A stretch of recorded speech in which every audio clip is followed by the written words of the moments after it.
प्राचीन काल में हमारे संत मुनियों ने कुछ ऐसे उपाय खोजे थे जिसके सहारे वह लंबे समय तक बीमारियों से मुक्त होकर अपना जीवन जी सकते हैं। आज के वीडियो में हम उनमें से सबसे महत्वपूर्ण नियमों का जिक्र करेंगे जो बहुत आसान है और जिसे अपनाकर कोई भी व्यक्ति, पुरुष या महिला, बूढ़ा या बच्चा अपना सकता है और बीमारियों से मुक्त स्वस्थ जीवन जी सकता है। इस नियम को समझने के लिए सबसे पहले यह समझें कि प्राचीन काल में हमारे संत मुनि कभी भी सूर्यास्त के बाद भोजन नहीं करते थे।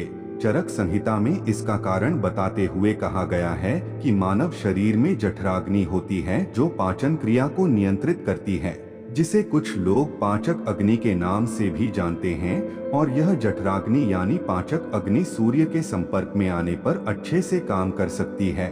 और जब कोई व्यक्ति सूर्य डूबने के बाद भोजन करता है तो रात के समय उसकी पाचक अग्नि सक्रिय नहीं होती है, जिसके कारण धीरे धीरे पाचन क्रिया में बाधा उत्पन्न होने लगती है और इसके कारण समय के साथ शरीर में बीमारियां उत्पन्न होने लगती हैं। यहीं से सभी रोगों की जड़ का जन्म होता है। अगर इस जड़ को यहीं खत्म कर दिया जाए, मिटा दिया जाए, तो शरीर जीवन भर रोगों से मुक्त रह सकता है। अब समझने वाली बात यह है कि जब हमारी जठराग्नि यानी पाचन अग्नि ठीक से काम नहीं करती है तो हमारी प्राण शक्ति को काम करना पड़ता है और हमारी प्राण शक्ति एक समय में एक ही काम अच्छे तरीके से कर पाती है। जब हमारी महत्वपूर्ण ऊर्जा पाचन में शामिल होती है तो हम गहरी नींद नहीं ले पाते हैं और इसी कारण से कुछ लोग 8-8, 10-10 घंटे की नींद लेने के बाद भी सुबह थका हुआ महसूस करते हैं। इसका कारण यही है। प्राण शक्ति की ऊर्जा जो रात के समय हमारे शरीर को अंदर से ठीक करती है, उसकी मरम्मत करती है। फिर यही ऊर्जा रात के समय जब मनुष्य सोता है तो उसके शरीर के रोगों को ठीक करने में अपना समय व्यतीत करेगी और धीरे धीरे इससे आपका शरीर अपने आप ही अपने रोग ठीक कर लेगा।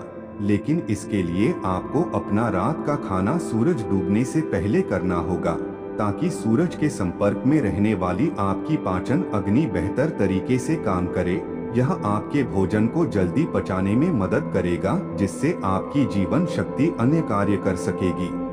मान लीजिए कि आप शाम को 6 से 7 बजे के बीच खाना खाते हैं, इसके बाद आप 9 से 10 बजे के आसपास सो जाते हैं, तो इन 2 से 3 घंटों में आपका ज्यादातर खाना पच जाता है और बाकी का भोजन रात्रि के 1 बजे तक पूरी तरह से पच जाता है। और उसके बाद आपकी जीवन शक्ति आपके शरीर की मरम्मत करने लगती है, आपके शरीर की बीमारियों को ठीक करने में लग जाती है।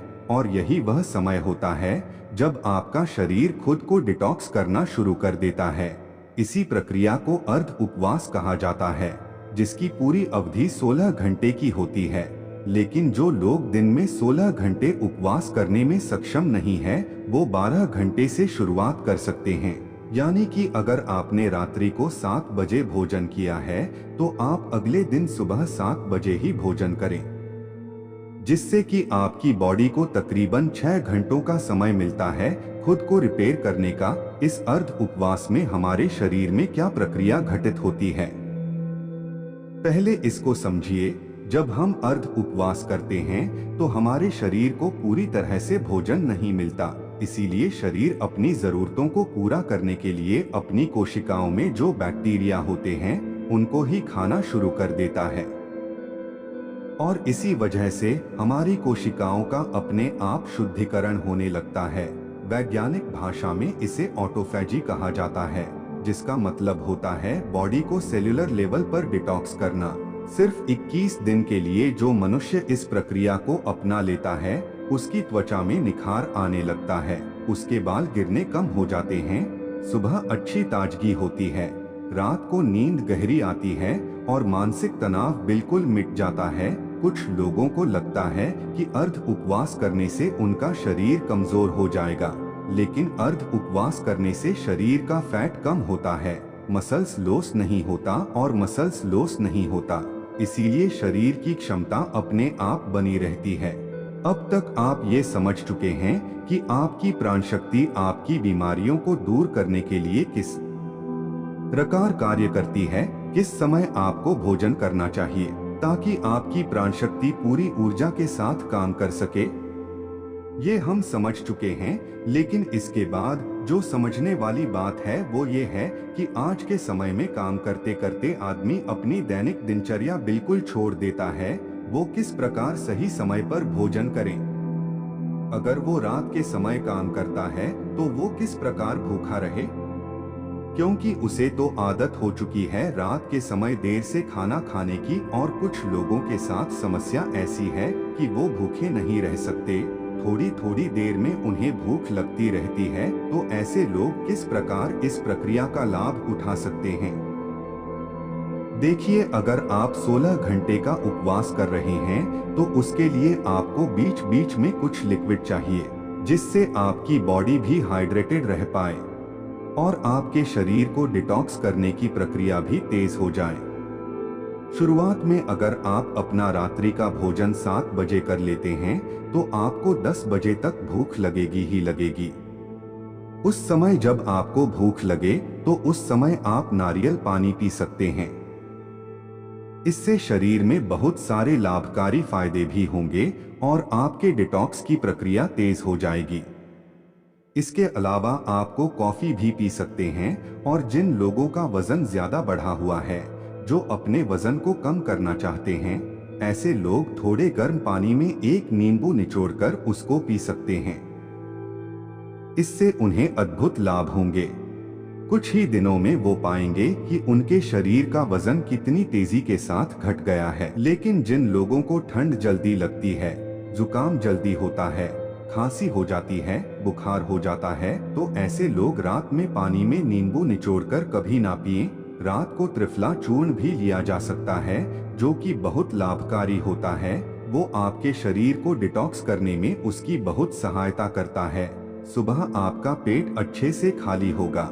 अगर रात को आप त्रिफला चूर्ण लेकर सोते हैं तो जिन लोगों को डायबिटीज या फिर शुगर की प्रॉब्लम रहती है, ऐसे लोग अर्ध उपवास पूरा करने के बाद जब अपना पहला भोजन करते हैं, यानी कि सुबह ब्रेकफास्ट, जब वो करते हैं तो हल्के गर्म पानी में एप्पल साइडर विनेगर, दालचीनी का पाउडर और ऊपर से एक नींबू निचोड़कर पी सकते हैं। इससे उन्हें डायबिटीज में बहुत राहत मिलेगी और कुछ ही समय में उनके रिजल्ट्स बिल्कुल चेंज हो जाएंगे। उनका शुगर लेवल, डायबिटीज बिल्कुल मेंटेन होने लगेगा।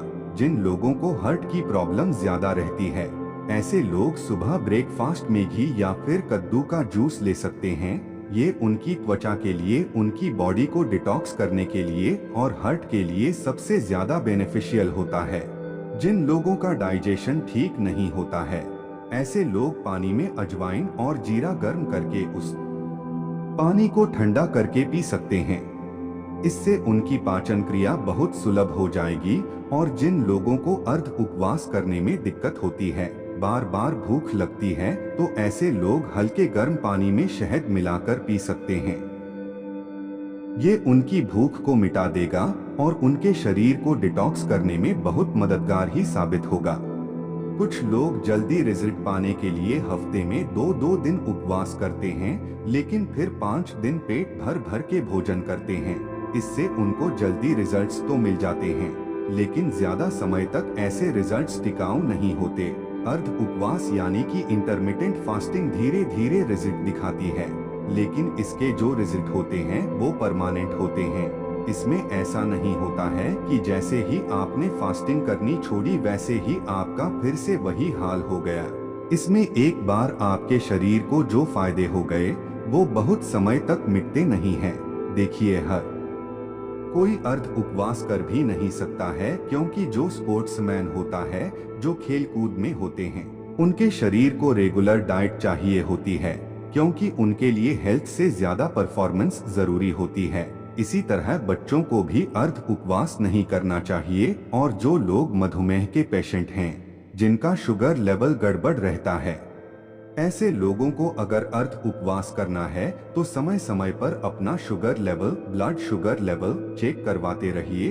जो लोग अर्ध उपवास का सही तरीके से पालन करते हैं, उनके शरीर की 80% बीमारियां खुद ही ठीक हो जाती है। और जिन लोगों को कोई बीमारी नहीं होती, ऐसे लोग अर्ध उपवास करके अपनी बॉडी को डिटॉक्स कर सकते हैं, जिससे कि भविष्य में उनको कोई बीमारी नहीं होगी।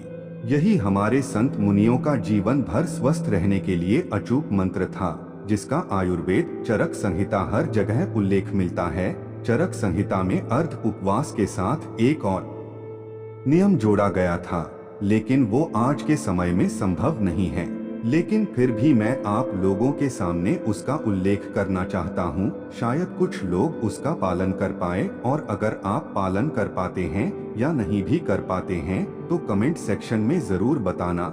देखिए, पुराने समय में जो खाना पकता था वो मिट्टी के बर्तनों में पकता था, और यह बहुत जरूरी होता था कि उस खाने को पकाने के लिए उसमें वायु का स्पर्श हो, उसमें प्रकाश का भी स्पर्श हो, उसमें अग्नि का स्पर्श हो और उसमें मिट्टी का भी स्पर्श हो। उस समय मिट्टी का ही बर्तन होता था। अग्नि का स्पर्श खाने को पकाने के लिए दिया जाता था, और सूर्यास्त से अगर पहले खाना पकेगा तो उसमें प्रकाश का भी स्पर्श आ जाएगा और वायु का भी स्पर्श आ जाएगा, क्योंकि खाना प्रेशर कुकर में नहीं पकता था, खुले बर्तन में पकता था, जिससे वायु उसको स्पर्श कर सके। लेकिन आजकल की जीवन शैली में यह संभव नहीं है। इसीलिए कम से कम हम अर्ध उपवास करना तो सीखे। चाहे हम उस तरह का भोजन तैयार नहीं कर पा रहे, लेकिन अर्ध उपवास करके अपने शरीर को फायदा तो पहुंचा सकते हैं। तो दोस्तों, उम्मीद करता हूँ आपको इस कहानी से एक अच्छी सीख मिली होगी।